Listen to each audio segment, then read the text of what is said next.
So we're going to give you a taster. When we hold our business trainings, we go into this in a lot more detail with you, right? But appreciate that today we would love you all to feel empowered on all different levels. So we'd like to gift you a little bit on placements and how we do it. Now, it's not to say that our way is the only way and that our way is right and everyone else is wrong. Not at all. It's just simply what works for Paul and I. So, presidential in 2 years. Who went presidential in 2 years. Thank you, Kelly. Just edifying. So, I'm going to just start with this before we get into the nitty-gritty. From the beginning, when people ask me how you did it so fast, okay, Kelly told you I said with love. And the depth of that is quite profound, because that meant that because I was coming from a place of love, everyone I placed, and I was enrolling in very high volumes, hundreds of people, okay? I was allowing myself to connect in heart with them while I was enrolling them, so that I understood more about them, and we do this to this day, so that we can feel who they align with, who else maybe on our tree has similar interests, or look geographically where I know they'll be supported, north of the river with these guys here, and I always call them and touch in with these leaders and say, would you be open to me placing such and such? Let me give you a little bit about her story or his background, and do you feel aligned to work with that? And they're very used to dropping in intuitively and going, yep, that feels right, or I like that, but maybe over here. So in doing it the way we do, which is intuition, and I'm going to tell you it is. Intuition is to be highly valued, right? Placing with heart, and with your gut instinct. When you do that, guess what? Your active sharers and those that are leading this and journeying this with you get used to doing that. They follow suit with that, and that is so empowering. It's a really fabulous gift you can give them. From the time someone enrolls, you only have 2 weeks to move them. That's it, full stop. You can cry and you can beg and plead and nothing's going to change, right, Kelly? It's pretty much 14 days and that's it. So, we're going to show you how to place with confidence on the outset, so that what you're doing in those first 14 days is gathering more information just to confirm that where they're placed is the best place that serves the high good of all concerned. And if it's not, then you can move them by talking to everyone involved. Okay. So when you start out, typically you get your first list together of people you want to come to a class, and they tend to be some of the people that are closest to you, right? So friends, family, sisters, those kinds of things. So typically people are going to fall into one of 2 or 3 main categories to start with, okay? So you have yourself here, and ideally we train everybody that they want to be setting themselves up to build to elite rank, which is 3,000 overall volume, and no particular structure requirement, so you don't have to have certain legs or anything like that.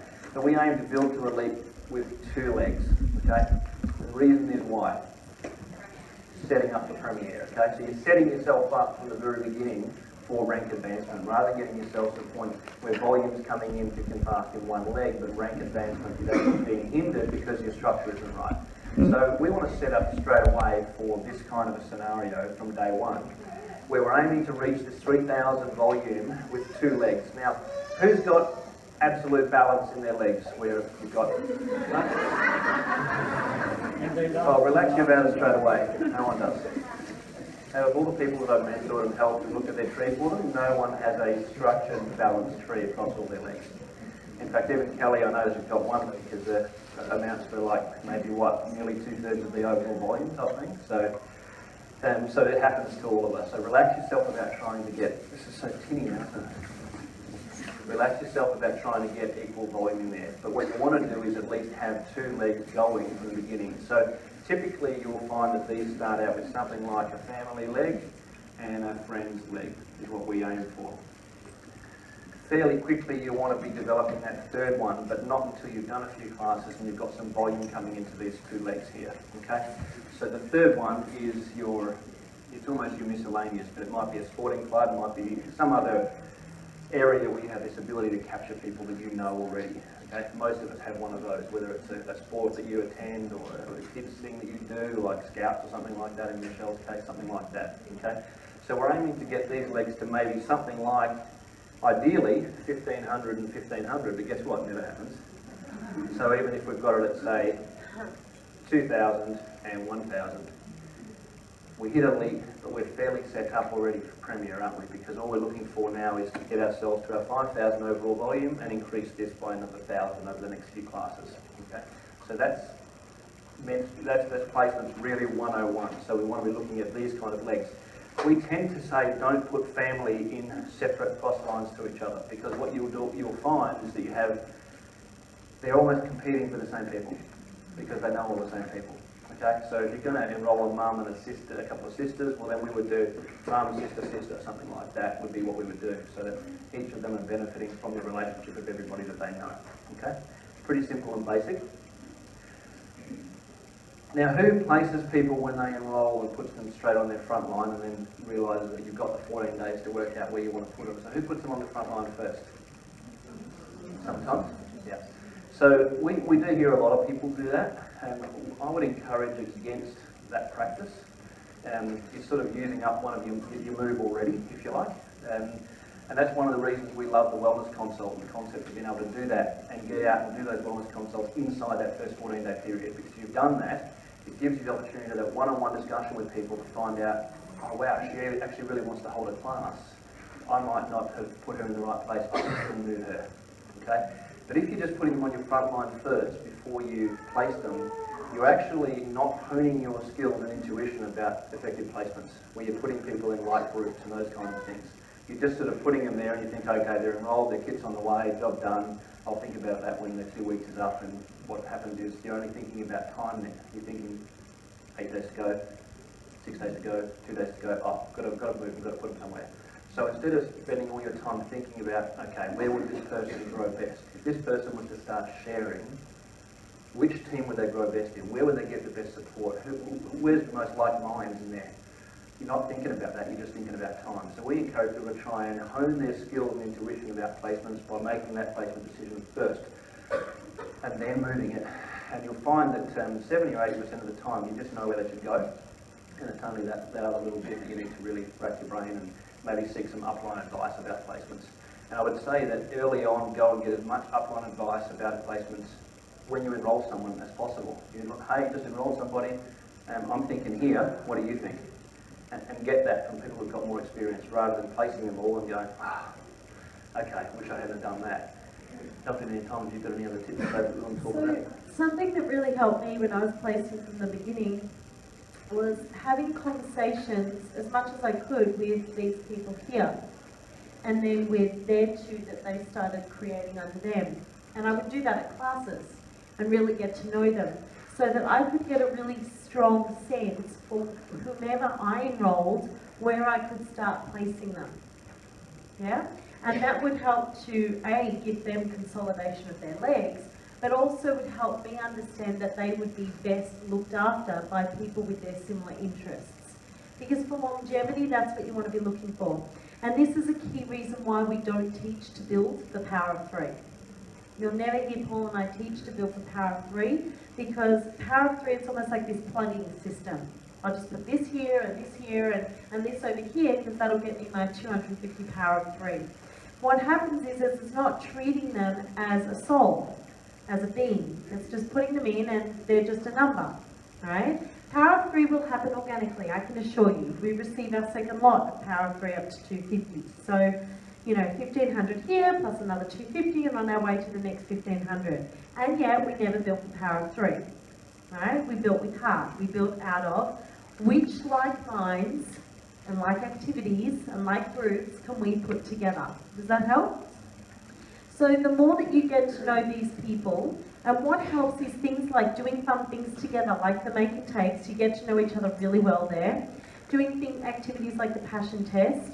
And there was another activity that Kelly did, and I said, oh, your tree would really love that.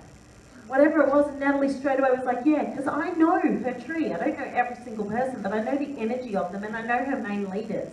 And immediately she was like, yeah, because we could see what Kelly was gifting was going to be awesome for them. And I could see them sitting around a table doing it, and that extending bigger and bigger. So if you form these early relationships with them and treat them as the beautiful being that they are, this actually happens with a lot more ease and grace, right? We didn't get to Diamond because I had 1,000,001 people. I'm not a famous blogger or this or that. I mean, whatever. I just have I don't even know how to use technology, really, right? So all I did was I had a really big heart and I'd open my home and heart to everyone. And I would just be me. I only know how to be me, right? So that's what I would really encourage you to do. Just do you. Just be you. It's enough. You are exactly enough as you are. And when you do that, people will show up as they are. And it will make this a lot easier too, right? So we build for depth, not breadth. Paul and I continue to, place deeply. And you can do that, and then what happens is when this person shows up, you start sprouting another leg. That's cute, right? Like seedlings planted and sprouts come out. So Vanessa comes off all, peace, love and pixie dust, I call it. I thought that was good and businessy of me. But still peace, love and pixie dust, right? But in reality, one of the things and she doesn't really give herself a lot of credit because she sort of acts like that, and not acts like that, but she is like that. And because this is what it's like at home too, right? But one of the things that she does, there's a lot of science to what she does, she just probably doesn't actually think of it like that, and she doesn't put her head around, okay, well how do I explain this to other people? And everyone goes, well okay, I can't do Vanessa, I'm not Vanessa. But there are some of the things that she does that are really based in solid skill sets that you can all learn. And we both do this now. When we enrol in place, we've always done this, but we ask the hosts questions. Whenever we finish a class, everyone who's had us at a class knows that we would hang around afterwards with the host and say, okay, tell me about these 4 people that have enrolled. Tell me what you know. What's their income situation like? What's their, what are their likes and dislikes and those kind of things. And we really actually get into it, I guess the psychology of these people, their resources, those sorts of things. Before we actually go home and do the placements the next day. And so we bring the hostess in on it really early, don't we? Oh, so yeah. that she's empowered or he's empowered to start getting their head around this as well, right? So we actually go through where it's applicable to placements with them, as long as it hasn't finished at midnight and then you're trying to do placements after that, then it's a conversation. But we have been known to stay, to this day, as Presidential Diamonds, till 11 and midnight, sitting down and working out. She's nodding because this is one of the people we deal with. And it's so empowering, isn't it? It's giving them a deeper understanding of how to place. But it's also giving them a deeper understanding on how to ask those questions that are going to take them into understanding where best to place it. So one of the other questions we asked is, would you be willing to share this incredible gift with your loved ones, with your friends and loved ones? Let me just wait, or if it's in a class situation, we've asked it as a group, who here would be willing, we just wait here. Because it's also those ones that would get placed higher up. If they've been excited, or you can talk to them about the excitement of the monthly ordering program, right, and the rewards they get from that, the gifts they get from that. And someone maybe already places an LRP that night, or they're looking to, and they just want to sit with you for that wellness consult, then they're going higher up as well. So you're not just willy-nilly just dum, dum, dum, dum. You're asking questions so that you know where and who goes before who. It could be mum and 2 daughters, to use that example, but maybe just one of the daughters is super keen to do this and to host a workshop, or a class. So she goes first, and then maybe her sister, and then her mum, and then they can host workshops or bring people to the workshops. Yeah? Does that make sense? So getting classes booked from your classes is a critical thing. Who does that at the end of every class? Asks before they finish their intro workshop, who you'd love to host a class. Yeah, it's something that you want to get in the practice of doing. Like Kelly. The Cherie Burton line. This is really beautiful. Cherie Burton says this. Yeah, so she, and I really like this one, that's why we're constantly learning from everyone. She goes, and if anybody is open to teaching, we're looking for new teachers all the time, even just on a part-time basis. If you'd like to learn more about teaching what I'm doing, come and see me after. What do you say, Kelly? Same thing. It's actually what I did at the beginning of class. If you can see yourself doing what I'm doing now, would you let us know? Because we're looking to share the oils with more people in this area. It's new for us, and we need to get it into more homes. And then you say it like 2 more times. Again, remember, if you can see yourself reading off this sheet of paper, and it's basically what you're doing, right? And at the end of the class, remember, we're looking for people, and so if you can see yourself doing what I just did, you would be a perfect candidate for this area. And people love teaching people things. They like to, be the one that has the knowledge and share that. So when you say to people, we're looking for teachers, a lot of people go, yeah, I'd like to do that. Yeah, but we don't say we're looking for some network marketing people. So we've got to frame it up a little bit differently, don't we? Guys, can I just add something just really quickly? You guys are really open in asking if people want to share. Some people that, including myself, that's a little more introverted, the way that I go about, if I can't get the right feel for people, I always look at who are extroverted and who already have jobs already cashed up. So I just share with my team, look at their natural skill set and what some of the stuff that Kelly was saying, are they business people? So even if I can't get a lot of information, I just look at how people talk about groups of people and if they can afford it. So I always put the most enthusiastic person first, and who I think is cashed up and has a network, and then go down with that if I can't get a strong feel as to who's open to share straight away. Awesome. Yeah, that's great. Another really logical sequence. So just to finish off on that, sometimes when we teach placements quickly like this, just to give you a snapshot, people think when we say things like we build for depth, not breadth, that you just keep putting them down in the line ad infinitum until you get to 28,000 people. Okay? So no, that's not what we do. But we're looking for that person, as Vanessa said, the next one down, 2 or 3 layers that might share. Then we sprout from there, okay, and that create a second leg for them when they're ready to share. That might be 6 months after they've enrolled. And they may have 7 people down below them on that one leg.